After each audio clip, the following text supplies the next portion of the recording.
प्रिय छात्र और छात्राओं, मुझे आशा है कि आप अपनी तैयारियों में जुटे होंगे और सीबीएसई बोर्ड लगातार आपके साथ बना हुआ है। आपको जो जो आपकी समस्याएं हैं, परेशानियां हैं, उनका निदान करने की लगातार कोशिश भी कर रहा है। अभी लगातार मेरे पास जो सूचनाएं आ रही थी और आपसे जो लगातार संवाद भी मेरा हो रहा है, तो आपके सामने पहली समस्या तो ये थी कि उन स्कूलों में जाकर के वहाँ परीक्षा देनी पड़ेगी, बहुत दूर हैं, तो ये दूसरी जगह जो सेंटर होते थे, उन दूसरी जगह सेंटर होने के को भी निस्तारित करके पहला निर्णय सीबीएसई बोर्ड ने ये कहा था कि वो आप अपने ही स्कूल में आपका सेंटर होगा। तो ये काफ़ी कुछ सहूलियत आपको मिली होगी कि अब आपको दूसरी जगह, दूसरे केंद्रों पर परीक्षा देने के लिए नहीं जाना पड़ेगा।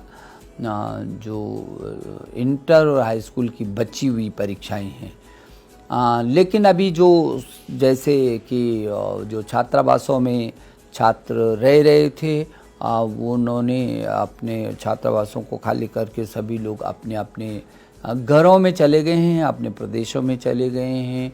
उदाहरण के लिए नैनीताल से पीछे के दिनों में केरल लोग गए, इधर से तमिलनाडु गए, तो तमिलनाडु से पंजाब आए। तो एक जगह से दूसरी जगह हज़ारों किलोमीटर की दूरी करके और बच्चे अपने अपने घरों में पहुँचे हैं।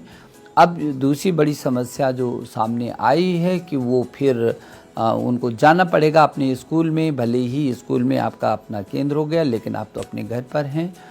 और अभी चाहे वो केबी का हो, चाहे वो नवोदय स्कूल के भी लगभग 3000 छात्रों को बहुत सुरक्षित इस बीच हम घर तक पहुंचा पाए थे। तो ये सब की समस्या को देखते हुए अभी सीबीएसई बोर्ड ने ये निर्णय लिया है कि जो छात्र अब जिस जनपद में जहाँ पर है, उसको अपने संबंधित स्कूल को सूचना देनी पड़ेगी कि वो उस जनपद में है और उसको उसी जनपद में परीक्षा देने की अनुमति दी जाए।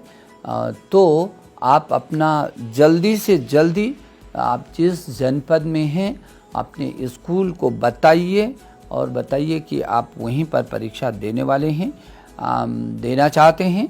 तो सीबीएसई बोर्ड ये कोशिश कर रहा है कि हर हालत में आपकी सुविधा के अनुसार उसी जनपद में आपको परीक्षा देने की अनुमति होगी। जून के प्रथम सप्ताह में आपको अपने स्कूलों से लगातार संबंध करना पड़ेगा, ताकि जून के प्रथम सप्ताह में आपको ये पता चल जाएगा कि कौन से आपके जनपद के कौन से स्थान पर आपको परीक्षा देनी है।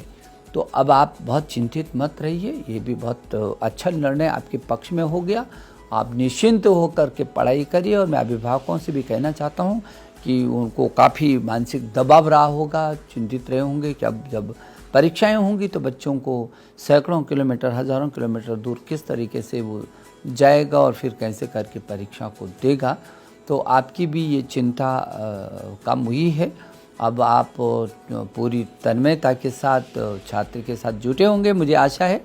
और मेरे छात्र छात्राएं, मुझे आप पर बहुत गर्व महसूस होता है कि आप बहुत अच्छे तरीके से, बहुत मस्ती के साथ आपने इस समय को बहुत अच्छे तरीके से प्रयोग में लाई हैं। आप अच्छे तरीके से उसका आपने उपयोग किया, बहुत अच्छी तरीके से आपने सब लोगों के साथ हंसी खुशी के माहौल में, मस्ती के माहौल में अपनी पढ़ाई भी शुरू की और अपने को सुरक्षित भी रखा है और अपने परिवार को भी आपने सुरक्षित रखा है।